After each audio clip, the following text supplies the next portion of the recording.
Well, hey, folks, Fat Guy Flies RC. All right, this is the F9F Cougar 80mm by FREEWING. Let's take her out and get a morning sortie in for you. All right, I'll be right back. Meet you at the field.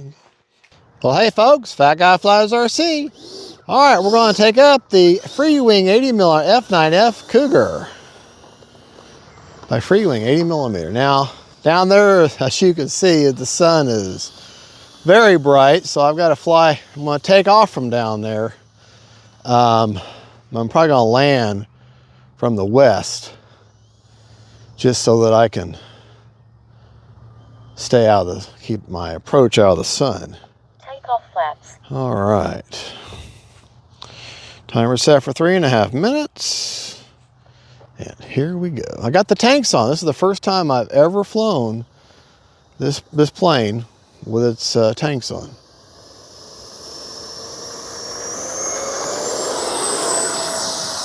Gear up.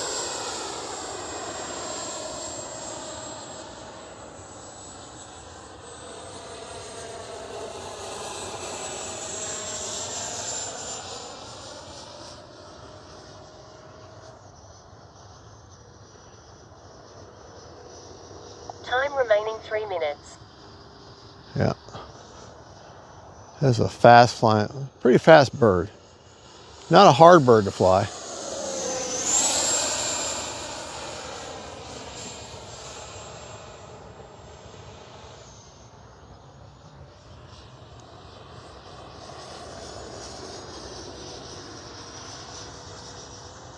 Landing flaps. Flaps up. Sounds good though. Landing flaps. Gear down. Fly by the belly, make sure my stuff's down. Flaps up. Yeah. My gear is down. Landing flaps.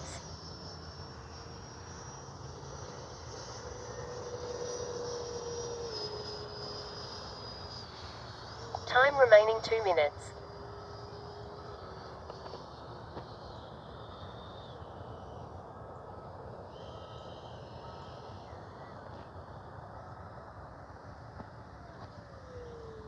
Flaps up. Gear up.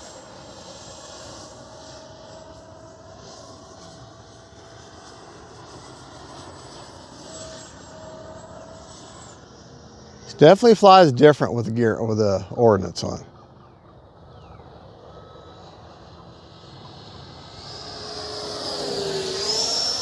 Gear down.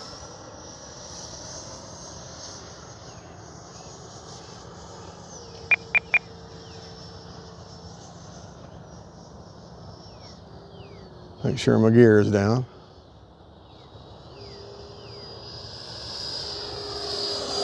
And it is. Landing flaps.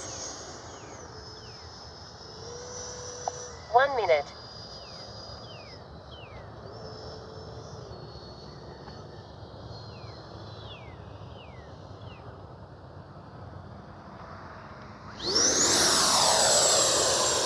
Flaps up.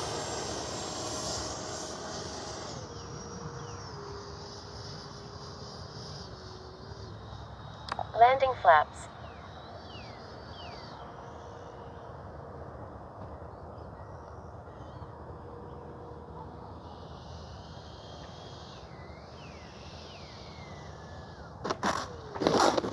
Brakes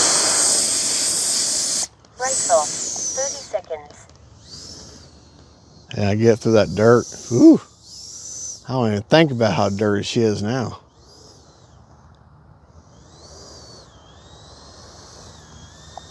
Seconds.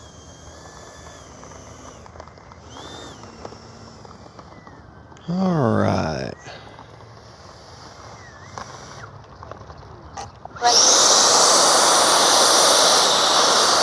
Brakes off. I'll blow everything out.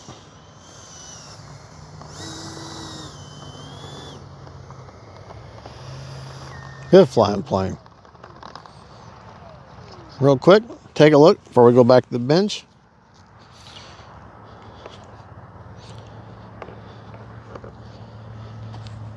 That is one good looking plane.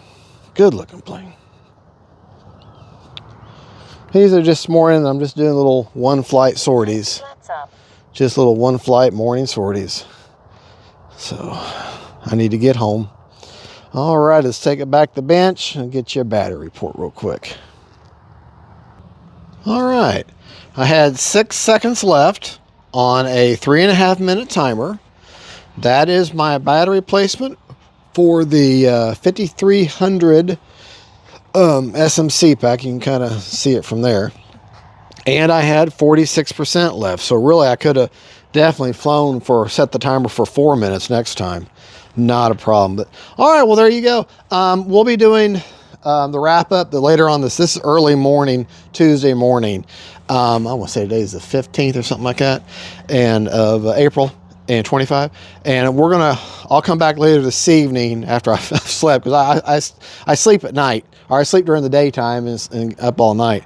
And I'll do the man cave, the battery after flight report and everything back in the man cave later. All right, thank y'all. God bless y'all. We'll see you later. Bye-bye.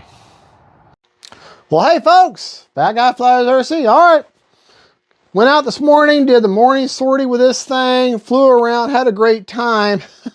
But I want to share with you why. I mean, I love flying in the mornings. The videos come out great. The air quality is good. If it's a nice clear morning, it just, the jets and the planes just seem to fly so much better. You got nice cool air. Anyway, a lot of great advantages to flying in the morning like that. There's one very bad disadvantage though. If you get off the runway, look at how filthy the bottom of that plane is. You get off that runway, and you're going to bring back half the yard with you. All right, real quick. I would have gave you the battery report after the flight, because like I said, that happened this morning, so I don't remember what the battery was. But to show you my inside, I got grass all inside this thing. I got a 5,000 all the way forward. As you can see, just kind of tucked in underneath there. I got a satellite, a Luminar X satellite there. That's the Luminar stabilized 7-channel with the satellite, going there, and that's there. Antenna going that way and 90 degrees. Antenna, one going this way, one going that way for this one. So there's no problem with signal. Got the FREEWING brand afterburner in here, because before I started working with KM models, otherwise it would have a KM model afterburner in there. I mean, I paid for it, I'm going to use it. These planes here are awesome. Look at this. You pull that like that, pull that ribbon, okay? And that your wing comes off, okay? That is so easy for storage. Oh, by the way, this morning was the first time I've ever flown with ordnance. First time I've ever flown this plane with its ordnance on. So it went real well. Plug that back in. Now, real important, that's going to click back in. You need to make sure that both these pins are one going forward, or to the bow, one going aft. So this way. If you have to pull them in to release it, but they need to go back out in order to be locked in. If they're not, then your wing's going to fall off in flight and you're going to have a very bad day. Alrighty, let's go over the rates of the plane. Like I really didn't notice much, maybe a little bit of drag with these bombs or the fuel tanks, but not really that much. To be honest with you, I didn't really notice it that bad. I mean, I probably won't fly with them again, but it was cool. I didn't really have a problem though. All right, I don't have AS3X because this is not a Spectrum receiver, so we can just go over the regular rates. I think it is the same on all of them. Aileron, elevator, and rudder. Okay, all right, difference. My rudder, I flew my high rates.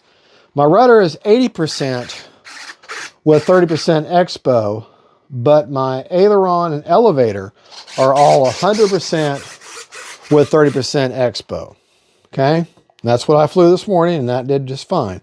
The flap settings, there is no mix needed for this plane, which is awesome. Flaps up on Spectrum, 2-second deployment, are a negative 100%. Takeoff is a negative 70%. Look at that dirty belly. Okay, flaps up. Takeoff flaps, and then landing is a negative 30%. Okay, you can kind of see it better there. Negative 30, Takeoff flaps. negative 70, Flaps up. and negative 100. Okay, no mix needed at all. Okay. Landing flaps Okay. up. CG on this plane, I believe it is on the wing. Okay. And this plane here is kind of a, yeah, it is. This is kind of a hybrid between a Death Dorito and a regular traditional wing. Okay. See the CG right there? The CG right there? Okay. And she's pretty level right there. That's pretty level. I mean, she's not really grossly favoring tail or favoring the nose. So that's pretty good. That's what I'm looking for. And since this is, you know, kind of a delta wing in a way, just a little bit, and kind of a traditional wing, I think going perfectly level would be your best bet. If it was a very obvious delta wing, then favoring tail heavy. If it's a straight wing like a warbird lots of times I'll have, or a traditional plane, or a low wing with a straight out wing, then favoring nose heavy. But if you're not, but you're always safe, always safe to be perfectly level. Okay. Alrighty, well there you go. That is, other than the fact I got to clean this sucker up now, that is the highly detailed, ultra realistic F9F Cougar 80mm from FREEWING, and she just flies and sounds great. I want to fly her again soon. So this morning I was wasn't all that pleased with my flight because I hadn't flown in a while, and I have a tendency to fly awfully far when I'm first knowing a plane, getting her up high, you know, 3 mistakes high. And I was filming with a hat cam, so you don't really get to see her, but I'll still give you the video because you need to see it and under the different circumstances. And so the only thing that's really not scale that I'm aware of is the elevator, the size is bigger for the model than it is scale for the real thing from what I've been told. Now I might be wrong, but I've been told that because otherwise the model version wouldn't fly correctly. So that's just what I've been told. Don't know how much truth there is in that. So, all right, well, thank you so much for watching. God bless y'all. God is good. And don't forget, faith, family, and friends, and then Navy-based fighters. Bye.